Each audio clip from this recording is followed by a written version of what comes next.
이승희의 마인드 스케치 2부 꿈을 꾸는 사람들. 성공하려면 내면으로부터 다시 변화하라. 작가 스티븐 코비가 한 말입니다. 그는 성공의 조건을 내면에서, 즉 마인드에서 찾고 있는데요. 성공한 사람들이 가진 그들만의 특별한 마인드를 소개하는 꿈을 꾸는 사람들. 오늘의 주인공은 누구일까요?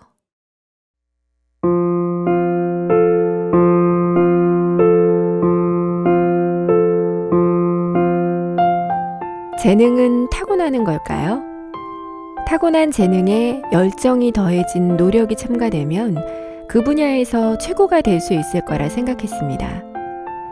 그러나 재능은 티끌모아 태산이라고 말하는 사람. 선율 하나하나를 맞춰가며 국위선양하고 있는 오늘의 주인공. 대한민국 최고의 조율사 이종열 명장입니다. 그는 단순히 피아노를 고치는 기술자가 아닌 소리를 조율하는 예술가입니다. 피아노 현은 230줄입니다. 현을 풀고 조이고 해머를 깎고 찌르고 81세의 명장 손에 울리던 소리가 하나하나 잡혀갑니다. 230번 반복되는 과정에서 그 음이 딱 맞아 들어가는 순간 명장은 숨을 멈춘다고 합니다. 마치 사격선수가 방아쇠를 당기기 전 숨을 고르는 것과 같아요. 많은 연주자들은 이종열 명장의 손을 거친 피아노는 음에서 빛이 나는 것 같다는 찬사를 보냅니다. 어릴 적 그의 할아버지는 대나무로 단소를 만들어 불었습니다. 시조창을 전문가 수준으로 잘 하셨어요. 포플러 나무로 장구도 직접 만드시는 할아버지 옆에서 어린 이종열 명장도 단소를 만들었습니다. 할아버지가 부는 국악의 오음계가 아닌 서양 음악의 칠음계를 만들었습니다. 구멍을 뚫으며 음을 확인하고 위쪽으로 구멍을 넓히며 음을 높이기도 했습니다. 조율의 시작이었어요.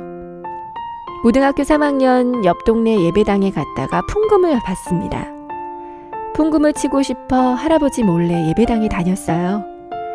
오르간 교본을 사서 혼자 타법을 익혀 찬송가 580곡을 다 칠 수 있게 됐습니다.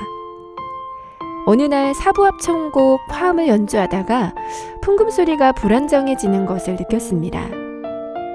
풍금을 뜯어 고치려 했지만 잘 안 되었어요. 우여곡절로 찾아낸 일본 책에서 조율이라는 말을 처음 접했습니다. 일본어 첫걸음이라는 책을 사서 독습하며 일본어 조율책을 파고들어 6개월 만에 평균율 조율을 터득했습니다. 군에 입대해서도 틈날 때마다 조율 공부를 하고 제대 후 수도 피아노사와 삼익 피아노사에서 일을 했습니다. 그리고 1980년 세종문화회관 전속 조율사가 됐고 1995년부터는 서울예술의 전당 수석 조율사로 일했습니다. 올해로 조율 인생 64년. 국내 주요 공연장에서 4만 1000여 번의 조율을 했습니다. 그는 대한민국 최고의 조율사입니다. 피아노가 가장 아름다운 소리를 낼 수 있게 만드는 데에는 그를 넘어설 사람은 국내에 없다는 이야기입니다.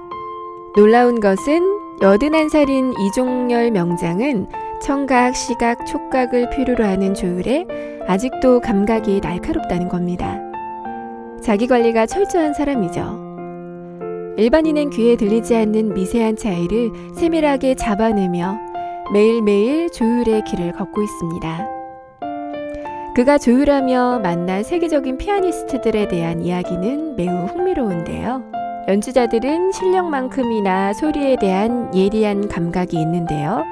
조지 윈스턴, 라도르프, 파울 바드라스코다 등은 연주 전에 조율에 대해 엄청 까다롭게 구는 탓에 명장의 피를 말렸다죠.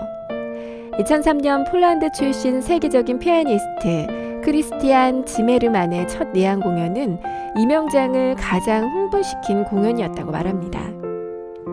지메르만은 해외 공연마다 자신의 피아노를 비행기에 실어오고 전속 조율사까지 대동하는 지구 최강의 까다로운 연주자라고 합니다. 그런 그가 2400명 관객 앞에서 완벽한 조율로 피아노를 최상의 상태로 만들어주어서 감사하다며 공개적으로 이종열 명장을 추켜 세웠습니다. 한 번은 연주자가 공연을 앞두고 건반이 연타가 잘 안 된다고 임영장을 찾았습니다. 건반이 무겁다는 거였죠. 그러나 그곳의 피아노는 국제 표준에 맞춰 성능이 완벽했습니다. 옆에서 지켜보니 연주자의 손가락 놀림에 문제가 있었는데요. 하지만 1시간 뒤 연주라서 잔뜩 긴장하고 있는 연주자에게 자신의 생각을 그대로 전할 수 없었습니다.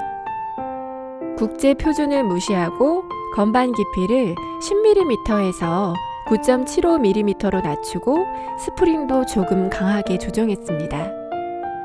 공연 다음 날 그 연주자는 어제 건반을 어떻게 만졌냐, 너무 편안하게 연주했다고 감사 인사를 전해왔습니다. 그는 한국에 이런 고급 피아노를 조율할 사람이 있을까라고 했던 이탈리아 파치올라사 사장을 놀라게 해줬던 일. 음반사 도이치 그라모폰 프로듀서가 페이스북에 원더풀 피아노 테크니션 미스터 리라고 썼던 것을 즐겁게 회상합니다. 지금도 틈만 나면 조율을 위한 자신만의 새로운 공구를 만든다는 이종렬 명장. 하나하나 적어놓은 것들을 충실하게 이행해서 좋은 결과를 만들어내는 그는 실력은 결국 쌓아놓은 노력이 시간만큼 나온다고 이야기합니다. 이제 겨우 기술이 쓸만한데 여든이 되었다고 말하는 그는 어릴 적 열정과 순수함을 고스란히 간직하고 있습니다. 배움에는 끝이 없다며 오늘도 그는 열정과 몰입으로 세상에서 가장 아름다운 피아노 소리를 만들어가고 있습니다.